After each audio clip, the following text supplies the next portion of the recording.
kami tentang konsep dan fungsi uang dalam perekonomian.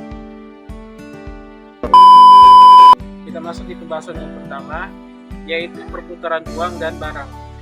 Secara umum, tingkat penggunaan uang dalam suatu masyarakat menunjukkan berapa banyak uang yang digunakan untuk setiap volume transaksi ekonomi.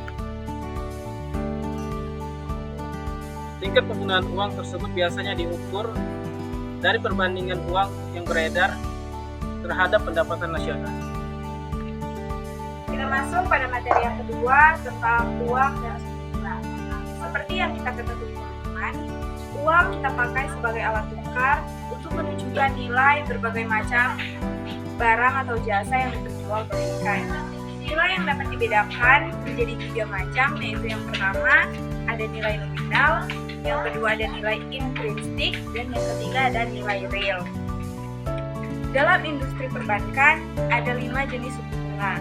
Yang pertama suku bunga tetap, yaitu suku bunga yang tidak berubah atau tetap, dan yang kedua suku bunga mengambang adalah suku bunga yang berubah mengikuti suku bunga di pasaran.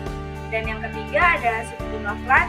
Ini suku bunga yang diperhitungkan mengacu pada jumlah pokok pinjaman di awal setiap periode cicilan.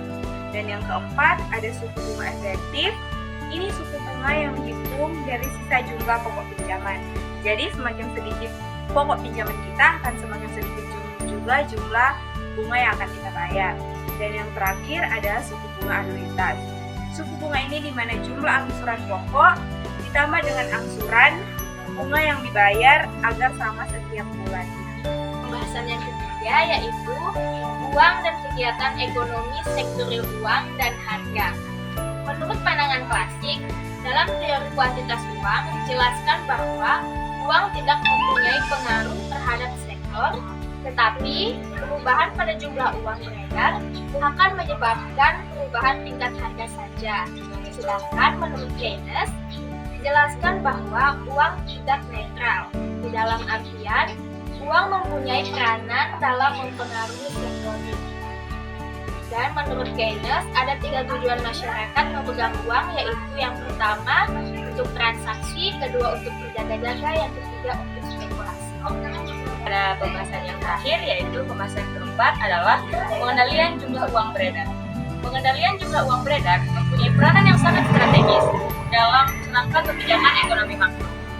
Hal ini disebabkan oleh keterkaitan yang sangat erat antara uang dengan variabel-variabel ekonomi lainnya, seperti suku bunga, output, dan harga. Pada bagian akhir, intinya di sini teman-teman, uang dapat kita pakai untuk menunjukkan nilai berbagai macam barang dan jasa yang diperjualbelikan. Uang juga dipakai untuk menentukan harga barang dan jasa. Sebagai alat satuan hitung, uang berpengaruh untuk memperlancar pertukaran barang.